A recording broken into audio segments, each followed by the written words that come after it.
Ba-barbecue naman ako para sa medianoche namin. Ayan. Tapos lagyan ko siya ng magic syrup ng soya sauce.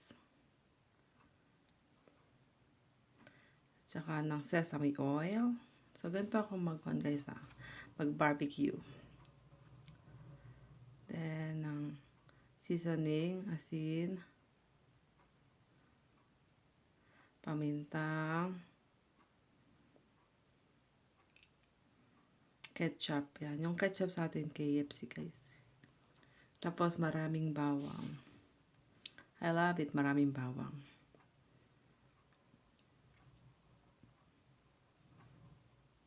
Favorite siya ni Mr. guys.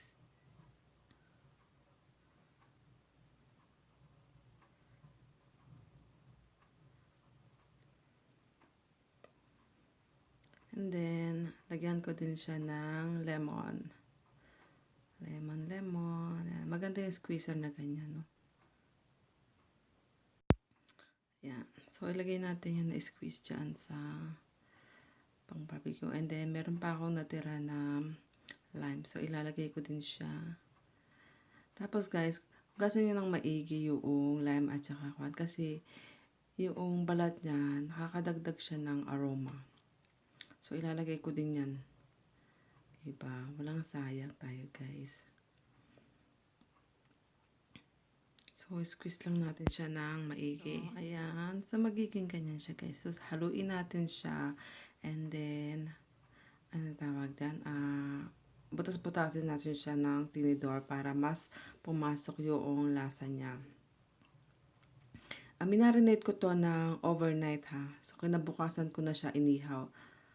Ayan. So, nung 30 ko siya ng gabi, minarinate. Tapos, hapon ng 31 ko naman siya inihaw. So, yan guys. Tapos, yung sauce na, ilalagay natin yan dyan. So, ito yung handa namin sa medianoche, guys. So, ayan siya, guys. Ako naman, guys, gusto ko yung inihaw. Yung chicken kasi sa asawa ko, tapos yung pork sa akin.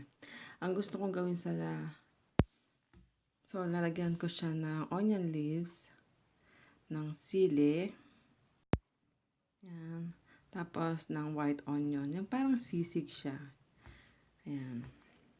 So, ganyan naman ang aking gagawin dyan, guys. Parang barbecue sisig. Masarap siya. Pwedeng suka, kaya lang parang mas type ko kasi ngayon yan. So, yan ang aking gagawin. So, ganyan yan, guys. Yan ang sa akin. And then, ito naman yung kay Mr. Gusto niya yung parang, yan, nilagyan niya pa niya ng ketchup yan, at saka na barbecue sauce. So, guys, diba? Masarap siya. As in. Ganyan kami dito, guys. Yung nauubos lang.